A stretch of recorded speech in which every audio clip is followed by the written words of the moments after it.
Hi, and welcome to the Thrive Alcohol Free podcast. I'm Dupe Witherick, alcohol free wellbeing and transformational coach, and the best selling author of A Cocktail of Clarity, How to Ditch Drinking, Embody a Joyful New Identity, and Thrive Alcohol Free. This podcast will show you that being alcohol-free is not what the traditional narrative says. And even though alcohol is so ingrained in our society that it is okay to give yourself permission to stop drinking if you want to. And you do not have to wait until you hit rock bottom. It is certainly not boring, and I believe ditching drinking is just the start to living an extraordinary life. By getting rid of this one thing, it allows the doors to open to endless possibilities and opportunities. Each week, we will have guests on who are at various stages of the alcohol-free journey, from those who are curious to those who have been alcohol-free for years. We will also have experts on talking about different topics relating to alcohol and beyond. Through these conversations, you will discover what it means to thrive alcohol-free. Enjoy. Hi, and welcome to the latest episode of Thrive Alcohol Free podcast. I am Dupe, your host, and I'm so pleased you are here and listening. I hope you've had a good week, and that, you know, whatever's happened this week, all I'd like to say, I was thinking about gratitude earlier, and I think we can have the worst days, and just because you're alcohol free, it doesn't mean that everything is hunky-dory. So, you know, we all go through ups and downs, and I always try to think about things that I'm grateful for, no matter what's happened in the day. At the end of the day, I try to think of 5 to 10 things that I'm grateful for, and that generally helps me to finish the day on a positive note, but also to reflect and to sleep better probably as well. So if you are thinking about something you can do, if you've not had the best day, I hope you have. Even if you have had the best day, why not get into the habit of writing things down that you're grateful for? Anyway, that probably leads on to the conversation I have with our guest this week. And we do talk about self-care, and I absolutely think gratitude is a mode of self-care. But I will be introducing Gill McKay, who is a fellow coach. And we have a really interesting conversation around various topics. But Gill is a coach who helps professional, successful midlife women to break free from the hold of alcohol and start living a life on their terms, a life they don't want to escape from. And she's also got background in neuroscience, and so is a mental health first aider and a best-selling author of Stuck: Brain Smart Insights for Coaches. She's currently writing her second book as well, which is Freedom: Design the Alcohol-Free Life of Your Dreams, which she shares her own story, her own journey, and provides a framework for the listeners, for the readers to use when they are ready to do the same. So without further ado, I'd like to welcome Gill. Hi, so welcome, Gill. Thank you so much for being on the podcast. Why don't we start with you introducing yourself and telling us a bit about your story? Thank you, Dupe, for welcoming me. I'm delighted to be part of this podcast. I always love talking to you, and really pleased to support you with this. I love your podcast already. It's fantastic. Thank you. Yes, so I am Gill McKay. And like you, I'm a sober coach, and it always sort of gives me a bit of a tingle when I say that. You know, who would have known 6 years ago or 6.5 years ago that I would be saying those words, that those words would be leaving my mouth? And because it was 6.5 years ago that I finally put the sort of demon booze to bed, and did the whole divorcing of the demon booze of the Sauvignon Blanc, and I got my decree absolute on the same day, nice iron absolute on the same day. It went and it was done. I divorced the toxic substance. So I had, I think really, I've been drinking for decades, absolutely decades. My parents, and it really, goes back to almost that. My parents were doctors, both of them. And I remember when I was in the sixth form from school, my mum worked part time. And I suppose I was at school and I'd come back and my mum, excuse the accent, she was Scottish, she would cut to offer me a schooner of sherry. So I was having it about 17 years old, a wee schooner of sherry. It was a wee one, a bit of Harvey's Bristol Cream or Croft Original or whatever it was in those days, with my mum. Every day, but occasionally. Mum and Dad weren't big drinkers, but it was kind of, it's me, it was in my school uniform. So it was really sort of normalized around that time. And, I kind of did the rite of passage at university and, learned what snake bites meant and started different golden nectars, Snake all of bite, that. gosh, that takes me Oh, back. oh my goodness me, it takes me back. I didn't even know those words would come out of my mouth like that. I think really when I joined the corporate world, and we're talking at the back end of the 80s, um, I joined the IT sector and it was wealthy, it was rich, it was all abundant. And my goodness, those boozy lunches, it wasn't just, it was part of what we did, it was just part of the culture. So, when I moved to London, I was in Manchester, as Manchester Union. I'd moved to London. I was in this exciting world of the IT sector with the boozy lunches. And it kind of just became part of what I did. I became that proverbial party girl, like everybody who drinks often says, that they were the party girl. And through my 20s and my 30s, I drank and drank and drank for fun, but, also for regularity. And the only breaks I took in my 30s were when I was pregnant. And fortunately, I had three pregnancies. So actually probably gave my body, more than a couple of years rest during that period. I Mm. think for me, there were two catapults or catalysts, rather catapults around my accelerated drinking and what became my everyday drinking.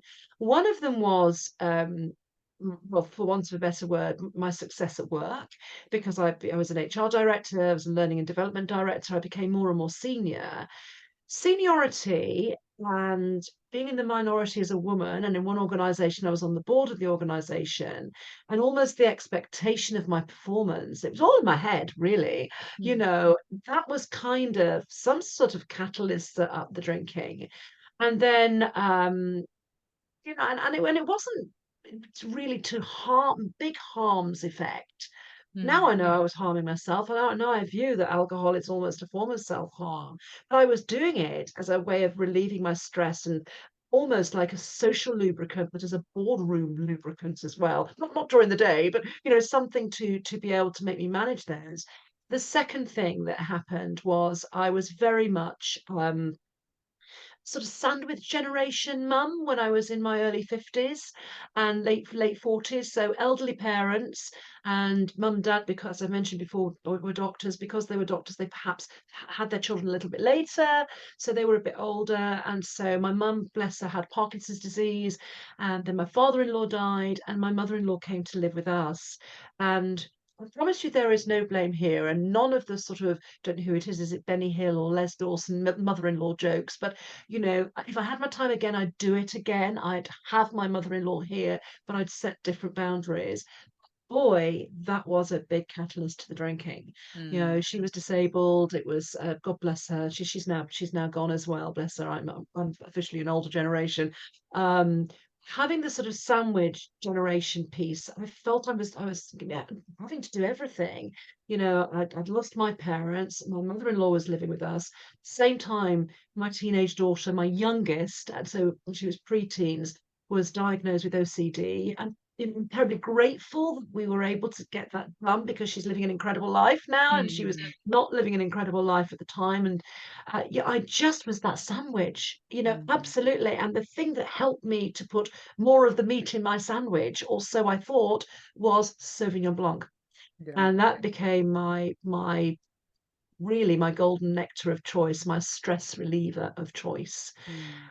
And what happened in terms of the quitting was I just didn't like myself. Again, I'm going to bring the mother-in-law into this because she was living with us. God bless her, she was in a wheelchair. And I found myself not being particularly kind to her. We had carers coming into the house, and I'd resent them coming into my kitchen. I'd resent, they were making her a cup of tea when my daughter would be home or my son would be home from school, and I'd be wanting to have a chat with them. And I felt it was an intrusion, and yet it had been my choice and my husband's choice to bring her into the house. So the reality was, and a lot of people say this, there wasn't really a single rock bottom moment, but there were many, many moments of really not liking the Jill that I was becoming, really being incongruent with the sort of natural, kind, compassionate, sort of vivacious, curious person that I really am. And living in an incongruent way and in a misaligned way is really ghastly. I was really compromising my values and living against those. And that was why I decided to quit. Yeah, so 6.5 years ago, that decision came. And I'm so glad I was able to do that while she was still alive. There was a bit of a deal around it. She was a whiskey drinker. I mean, not kidding it, but she liked her whiskey. It helped. I'm sure it helped her with her pain. But the Mm. deal was no wine at dinner, and my husband, God bless him, he said, and it wasn't part of, I didn't ask him to, he said, it was in a March, and he said, I will support you by not drinking for until we go on holiday, which was booked for the July, and which was really, really helpful. And then we didn't serve wine in the house for a few months. I hated whiskey anyway, and so Margaret could carry on drinking her whiskey perfectly happily. And it was wonderful. We were, of course, it was hard. I wouldn't say it was easy, but I was certainly able to, I was going to say re-establish my relationship with my mother-in-law, but I'll start with re-establish my relationship with myself. I think that really mattered. And it was great. Sadly, Margaret died, but, we had a couple of years of me not drinking and her drinking whiskey. And she was allowed to go back on red wine after we came back from a holiday. Wow, Yes. thank you. That's Yeah. an amazing story. And I think you really touched on something when you talked about your relationship with yourself as opposed to with others. Yeah. And how would you say, I mean, and then I'm also curious about the March to July and how you sort of Yeah. managed with no wine and how wonderful of your husband to support you as well. So Totally. so maybe we talk about a bit about how you went about doing that in those sort of 3-4 months of not Yeah. drinking and how that felt, and maybe we start there and then we can go from there. Yeah, well, 6.5 years ago, there was actually very little in terms of sober support. Even on, Instagram, there was a little bit.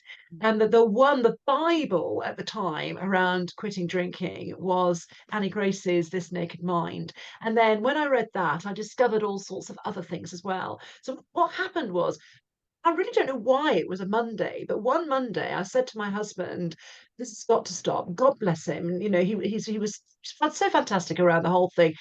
Told me in that conversation that he'd been stepping on eggshells for ages because knew that if he'd said anything about my drinking, that I'd blow up. Masses of denial and sort of blaming his mother probably, and the children and the dogs and anything else I could blame. Certainly not myself. You Mm. know.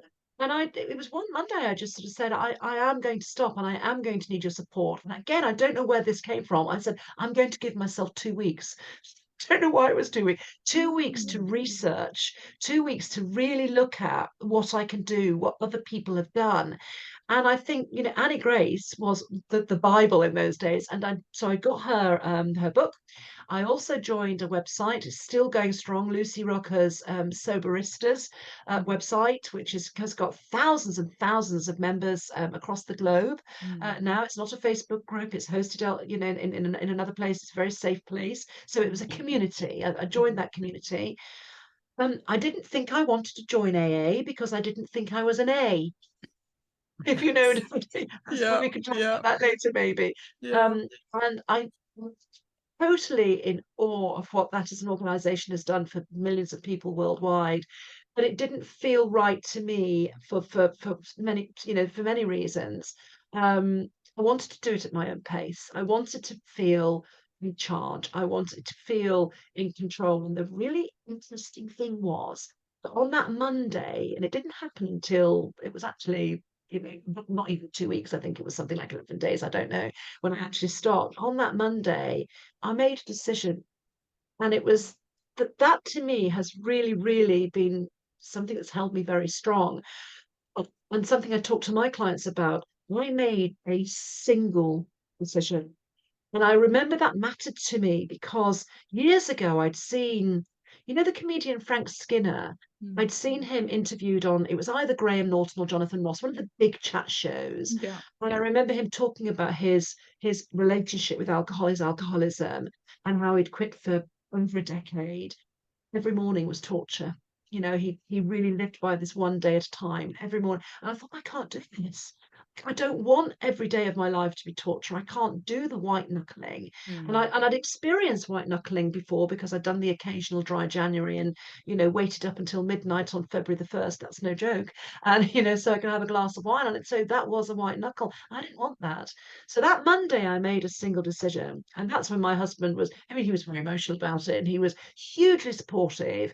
I don't know to this day, because I haven't asked him whether he had any doubts, whether I could do it, or Mm. maybe he saw the fire in my belly and the determination.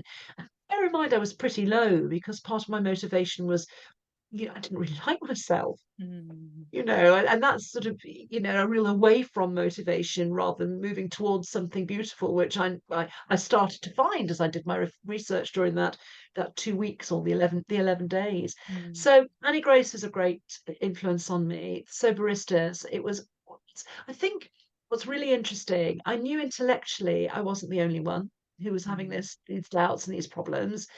Going onto a community website made me know in my heart and my gut, as well as in my brain, that I wasn't the only one, and that other people were suffering in the same way as I was. They were struggling, and that they were finding amazing support and relief and accountability and all sorts of other stuff from being part of a community. So I can't thank Lucy Rocker enough for Soberistas.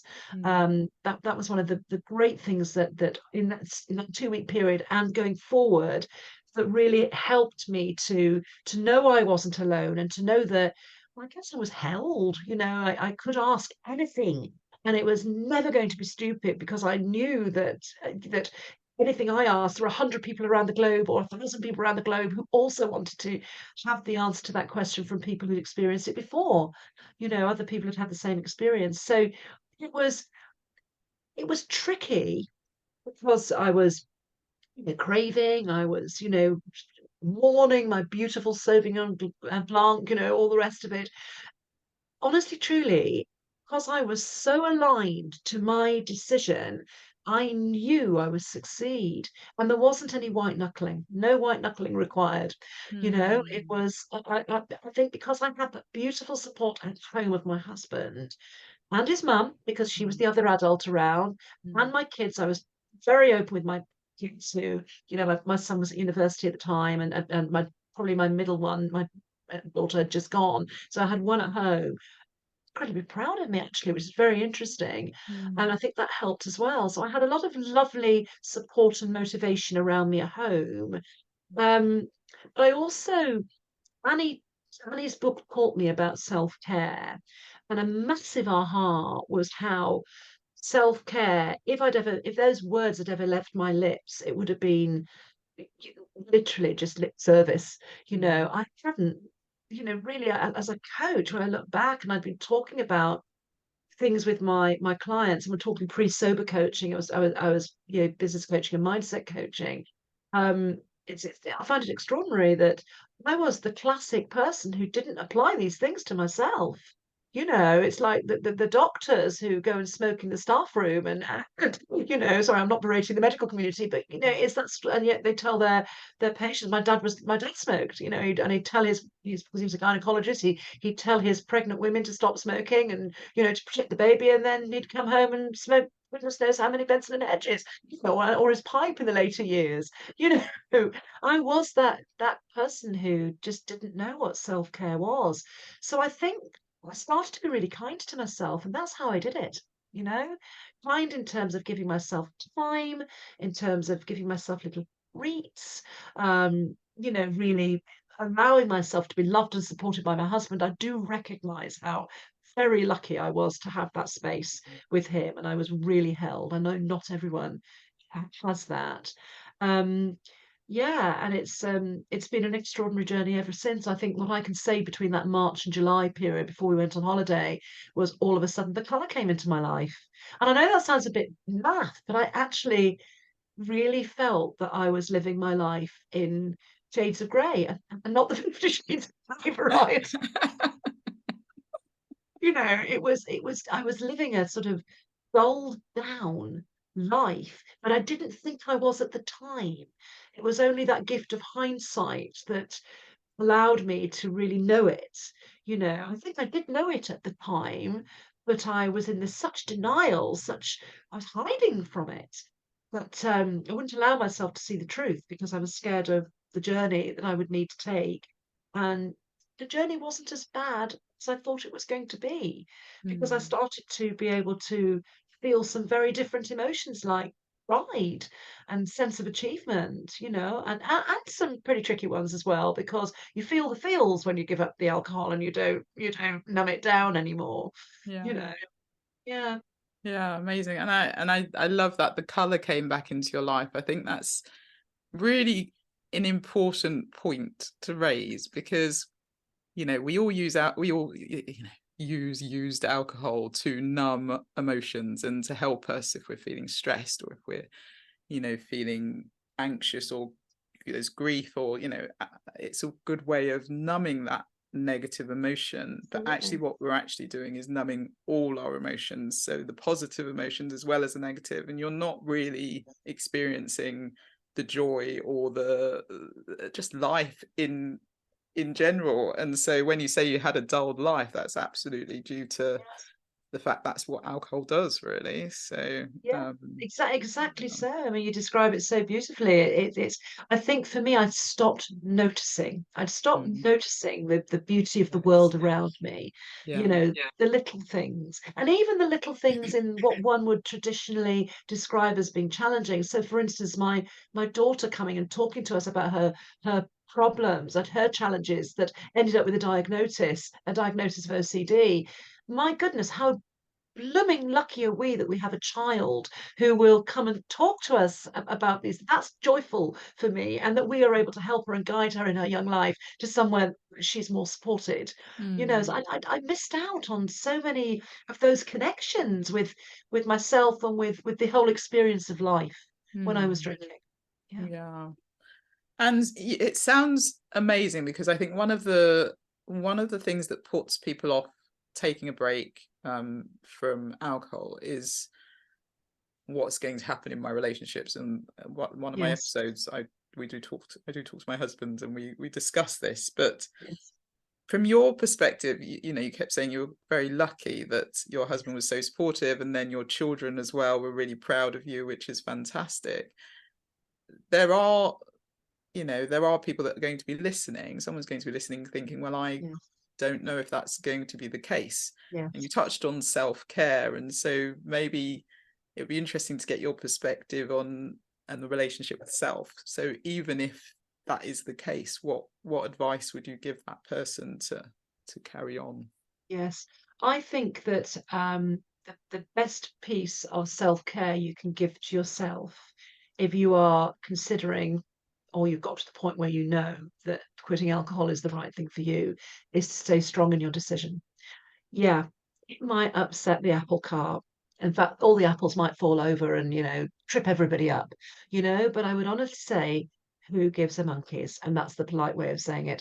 Look, I get that it's really hard. I know I had a supportive environment. One of my clients had going through my 12-week program on week 8, her husband said, well, you've proved it now. You can start drinking again. Mm, And it was interesting from her perspective. Interesting, she was desperately hurt because she didn't feel witnessed, she didn't feel heard, mm, she didn't feel supported, and she also didn't feel complimented. mm, We know this, DP. You and I have talked about this before, that often if we make a wonderful decision for ourselves, it does hold the mirror up to other people who may not want you to take that decision mm, because they think that it's going to change your relationship with them.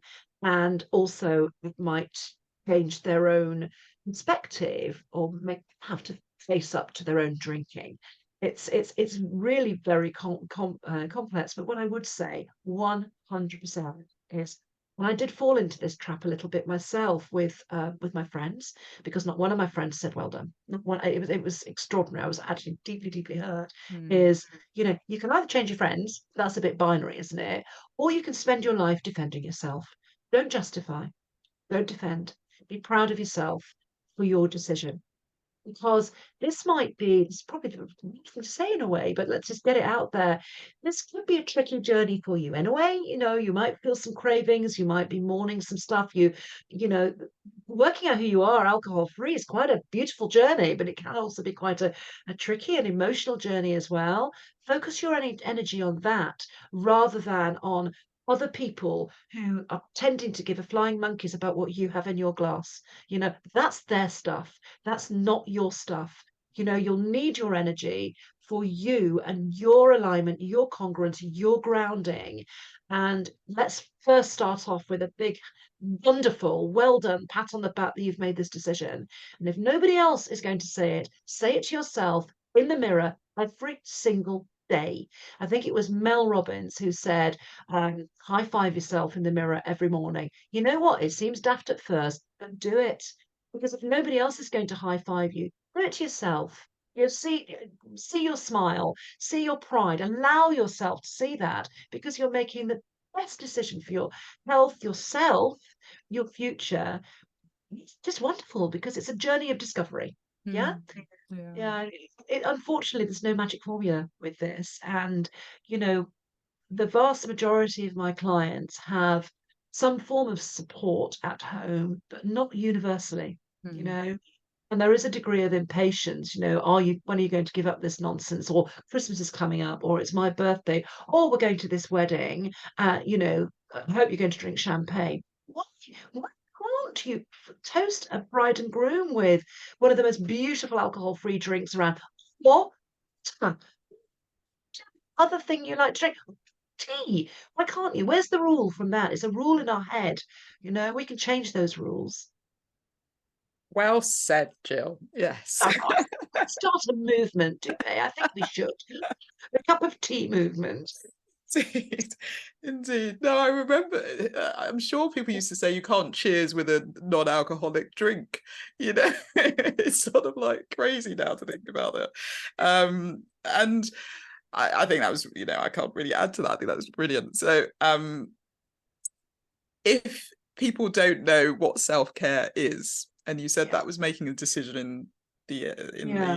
and I think self-care is sort of setting boundaries and saying no and all of that sort of stuff. But for me, I remember before discovering what self-care really was and becoming alcohol free, I thought self-care was going to a spa day and having a glass Yeah. of champagne. That was my self-care. Yeah. So if the person that's listening that's thinking, well, what is self-care? What would you say self-care is?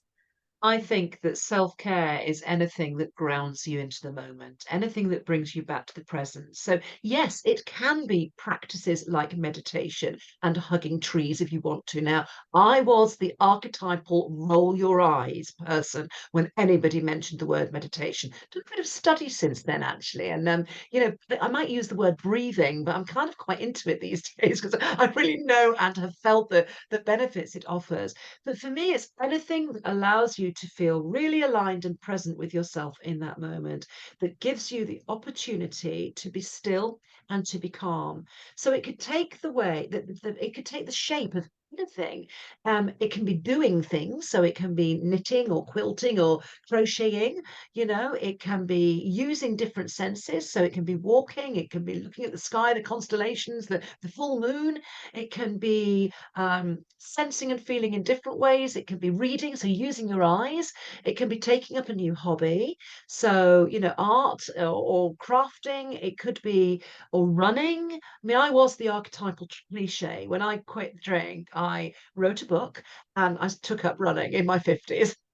But I call them my sober friends, and we weren't the sober friends, but because we ran in the morning, I joined a beginner's class. We ran in the morning and then went for a coffee and a cake. They were my sober friends because I never went out in the evenings with them.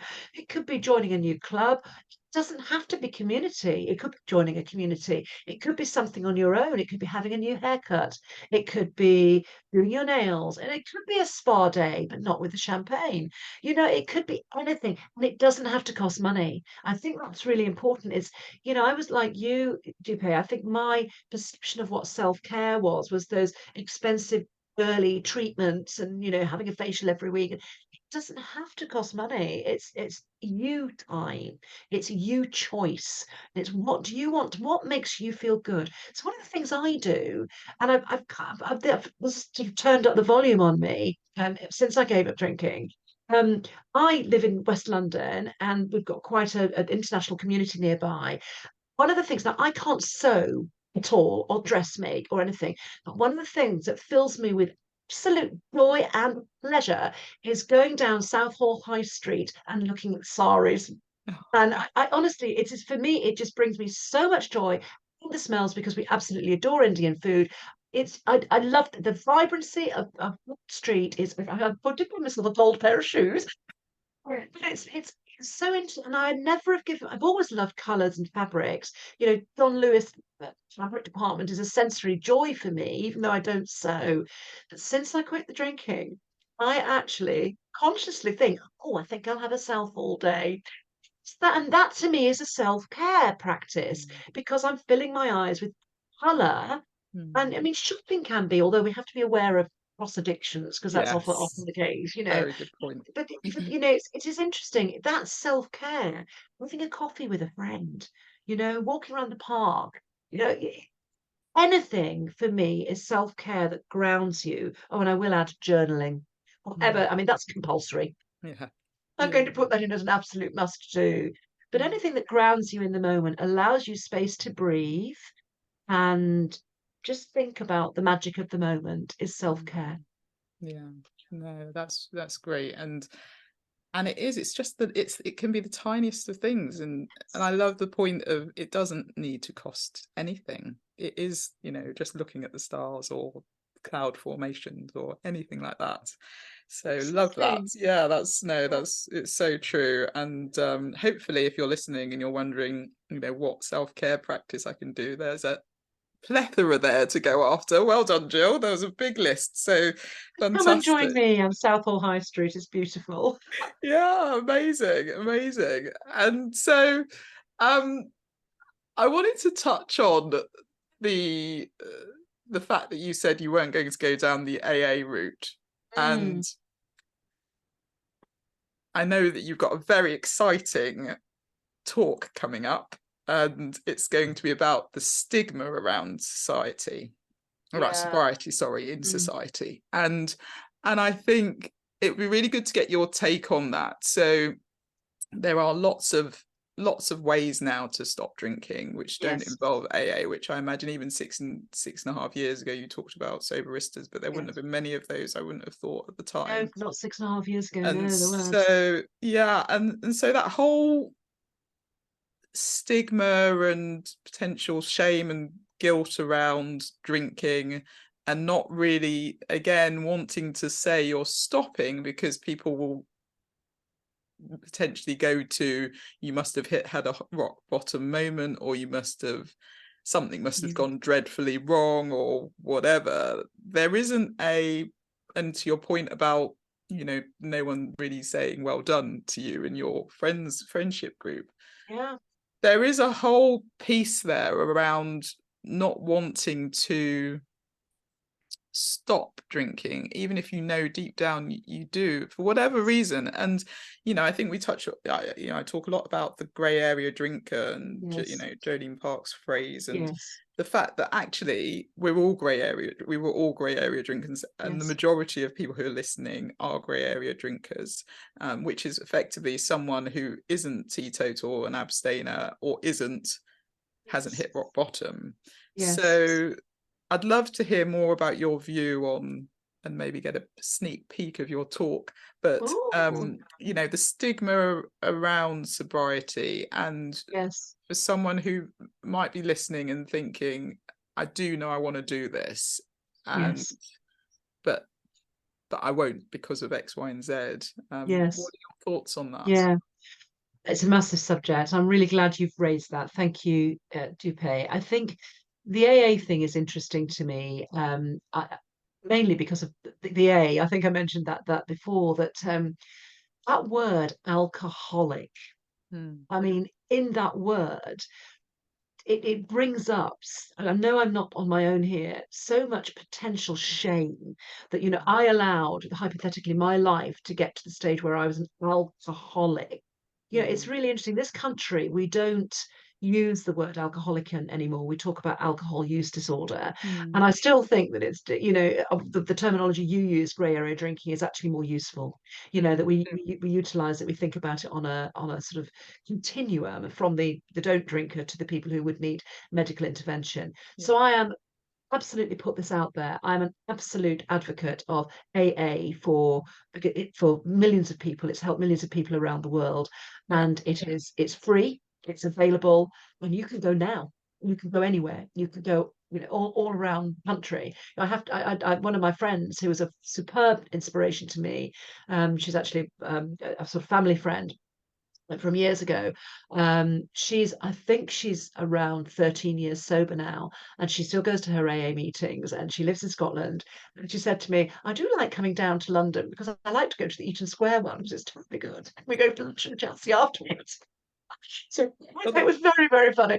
But it's really certain. I talked to her quite a lot around this, particularly in terms of their 12 steps. And from my background perspective, my background's in neuroscience and in training and development. And for a number of years, I helped teach coaches to integrate and use neuroscience in their work. And there was something just that felt a little bit incongruent to me personally, around potentially going to a meeting and saying, "Hello, my name is Jill and I'm an alcoholic."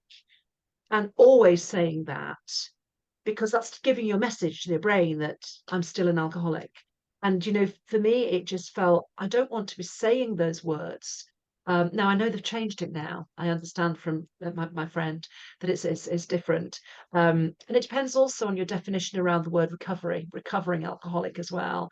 Because somebody challenged me the other day and said, but surely if you're recovered, you can have a drink. And I found that really interesting as a sort of philosophical conversation. It's I don't know if I can answer that now, but I didn't not go to AA because I felt there was a stigma around AA. But interestingly, I felt I wasn't bad enough for AA. Mm. So I'm stigmatizing AA in that very sentence. Mm. And that's what's really interesting to me personally, and why I feel very lucky to have secured a TEDx talk in Edinburgh in a couple of weeks' time. Would probably be done by the time you publish this podcast, because I wanted to talk about stigma and about how even in my sobriety, I felt that I didn't realize it until relatively recently that I was perpetuating the stigma of sobriety, because I would be saying to those naughty friends of mine who never said, "Well done, Jill," they were curious about my sobriety, but they kind of thought, "Oh, come on, Jill, it's my party coming up. It's a glass, don't be daft." And one friend still, even now, 6.5 years on, thrusts a glass into my hand, saying, "Go on, you can do it now." Where does that come from? Mm. I'm very, very, very, very good friends with his wife. Otherwise, he'd be off the Christmas card list. Let me tell you that. But I found myself defending myself and almost diluting this amazing transformation I'd made for my health and my life. Just kind of like toning it down and turning the volume down on it. I wasn't going into every party and shouting, "Hey, hello, I'm sober, look at me, I'm still a party girl." I wasn't doing that. But still, when people were curious enough and interested enough to ask me questions, I wanted to be able to answer properly. And I found that I was in a sort of justification mode. Mm. But what was really interesting to me about this stigmatizing was I found myself defending myself and saying things like, "I wasn't that bad. I didn't drink vodka. I only drank wine. It Mm. was that lot who drank vodka." So all of a sudden, it was the other people, not me. I didn't go and have a brown paper bag in my desk drawer. I didn't have that. So it wasn't me, it was those awful people who had brown paper bags. So in my sobriety, I was perpetuating that stigma in order to make myself feel better, and in justifying my decision. So that's what I'm calling out.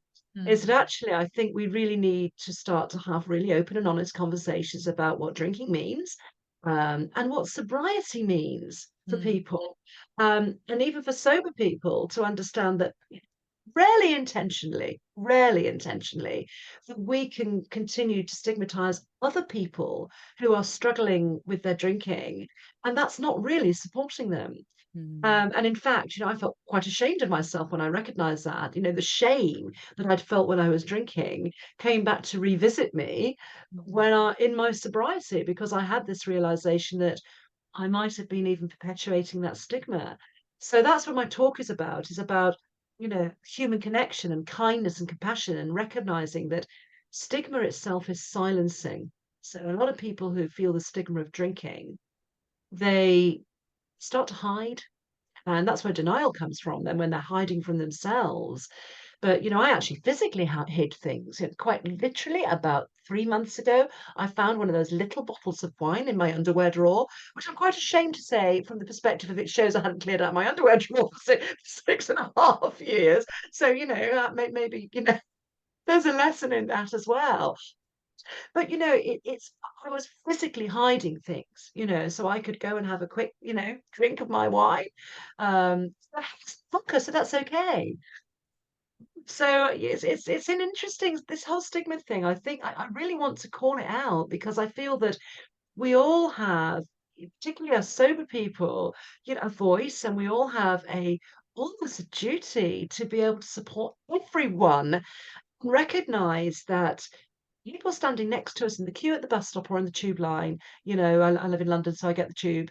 They might be suffering in silence. They might be wanting to give up drinking, or numbing things out with drinking, but not knowing where to go to Mm. start to have that conversation. I really want to be, this podcast you're doing is wonderful, because what we're doing is we're talking about alcohol, sobriety, the damage that it can do to us, and how now I'm talking about defending my sobriety and justifying it. I think these things need to be out in the open, because unless we have the conversations, how can we put stigmas to bed? How Mm. can we stop people hiding? How can we help people with the human nature of denial when they feel personal shame about something? Yeah, and it's a really good point, and I do think um, we do all have those stigmas, and when you said, "Oh, I didn't drink vodka, I was drinking wine," it's all the same, really. But you sort of sit there and you can just, and it is more of a justification, and then to your point around people wanting to thrust drinks in you again, they're justifying their own relationship with alcohol as well. Yeah. Um, uh, the shame piece is an interesting topic, because I do think, I say to clients, and to not think about all the sort of things that you did when you were drinking in the early days, and things that you might regret or feel some guilt or shame around. The first thing is really important, to do the self-care and to just not drink, and that's a huge achievement in itself. But Yeah. as you go through and you become more comfortable in that alcohol-free identity, things are going to come up, and you do start thinking about emotions and managing those emotions, and that's a topic that I cover quite quite a lot in coaching and in my book as well. And so, but I think it's really easy to then feel shame, and to feel that guilt, and then not know what to do with that, and Yes. that could potentially take you down the rabbit hole of, actually, I don't want to go there, so I'm going to Yeah. grab a drink. Mm. How do you What are the sort of maybe tips that you see Yeah. around that people can do instead when those feelings come up? Yeah, absolutely. It's a massive topic, and I totally agree with you. In the early days, it's enough to stop and to Mm. congratulate yourself, Yeah. and really load yourself with self-care and good thoughts, because as we move on through our new identity, alcohol free, those emotions will come up. You know, guilt and shame are, oh, they're nasty little beasts. You know, they are corrosive, and they also pop up in the most inopportune moments, you know, in really unexpectedly as well. So, you know, I don't believe ultimately in suppressing them. I do believe that it's a very useful exercise when you're supported by somebody such as yourself or myself to start to be able to to to bring up some of those feelings and to be able to accept them. And that's really the process I go through it. And in my program, and you know, I've talked about this before. This is not a formula. You know, it's not like a management theory formula or leadership behavior formula.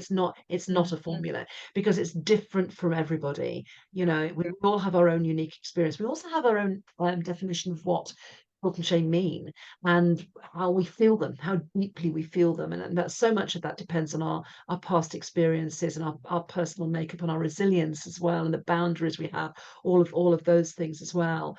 But I also, one of the things that I would always say in the self-care, you talked about this a wee bit before, is boundaries. Boundaries are one of the best things that you can put in place in terms of your own self-care. And I think when we've got some personal boundaries and some of those, we're starting to live within them and we're able to really embed them into our lives, we might be a little bit more ready to start to deal with the guilt and the shame. And it's not about dredging up every single thing. It's about being able to accept and forgive. And again, that's not a formula.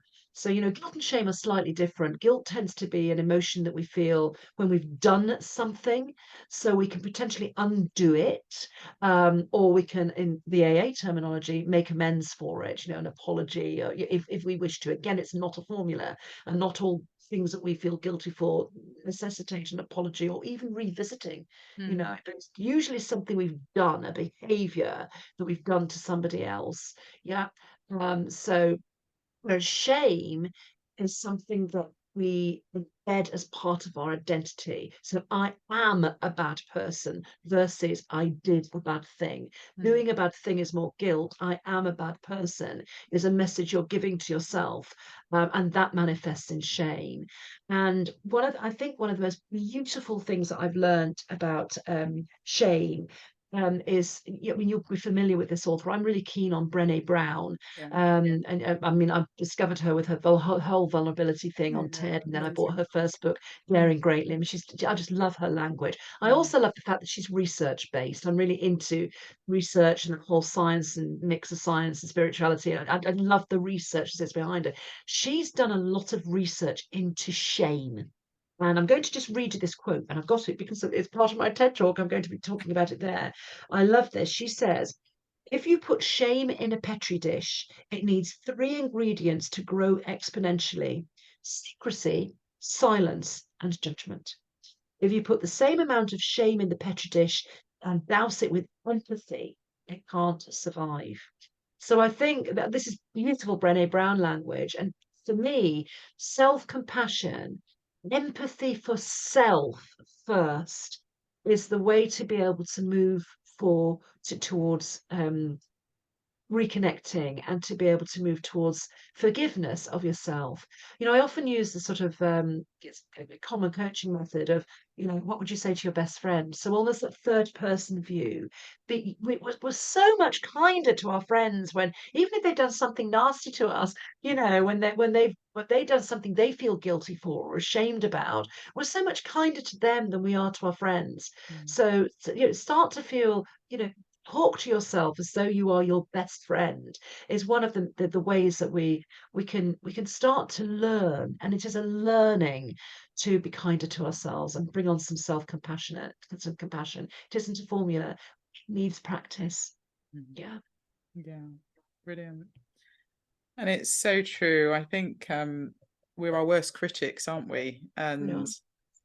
the inner critic can really take over in some ways. And so being able to be compassionate and have empathy for yourself, as you say, is really important. And having those tools and resources to enable you to do that.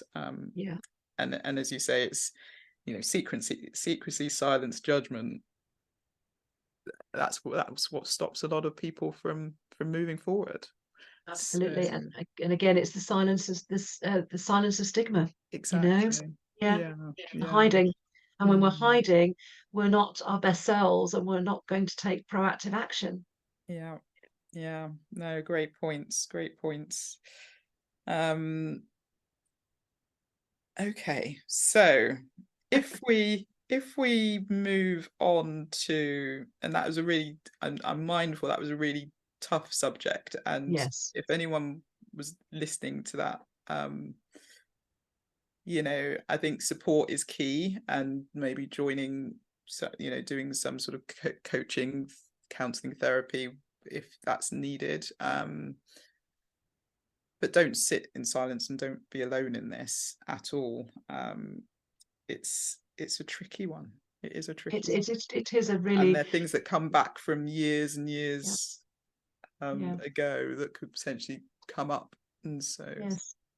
Yeah, I'm very aware, with my talk and with even with this podcast, and I know you deal with this, is that they can also be triggering. They can be very helpful, but they mm, can be triggering for people. mm, So, what I love about your podcast, Dupe, is the fact that it's offering a safe space for people to explore. And I yeah, think that really matters.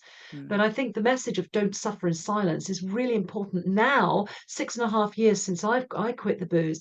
There are so many more support groups available, so many more podcasts, books. Your book is amazing. There's so thank you. much support there for people that really do not have to be alone. Yeah. And I promise you, to any listener, you are not alone. You're not alone. Contact one of us as a first instance. You're not alone at all.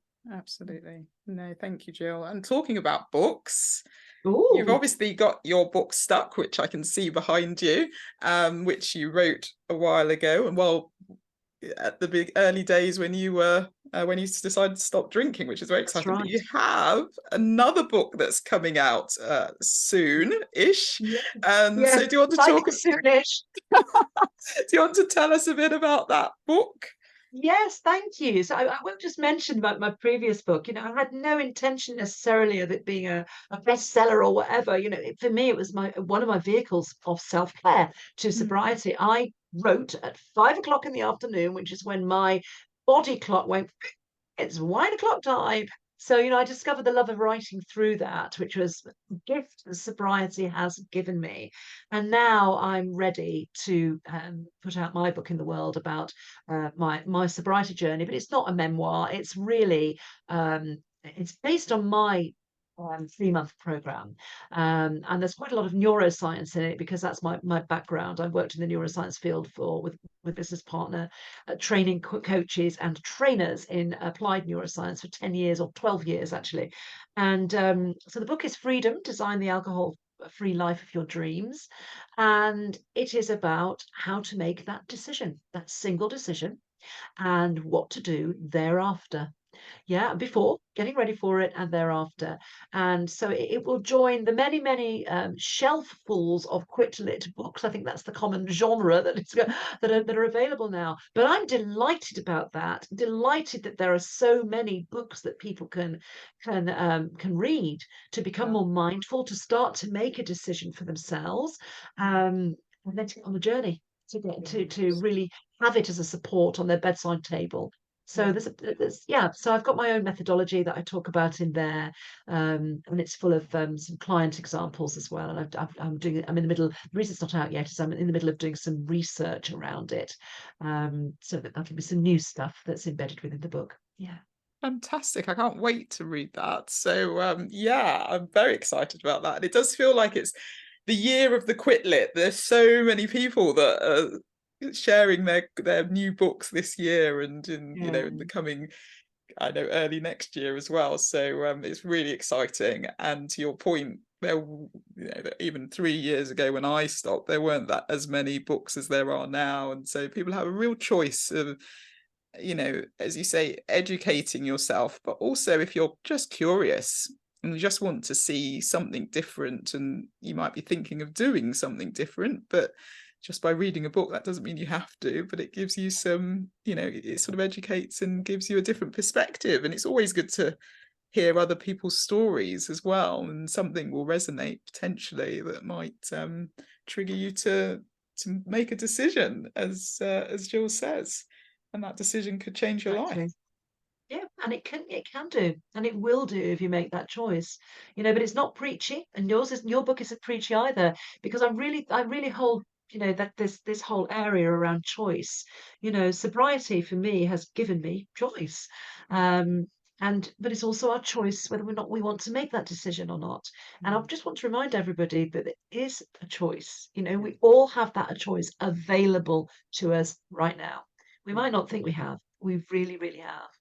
Yeah. And in a way, it's also, you know, you can give yourself permission to do this, and Yeah.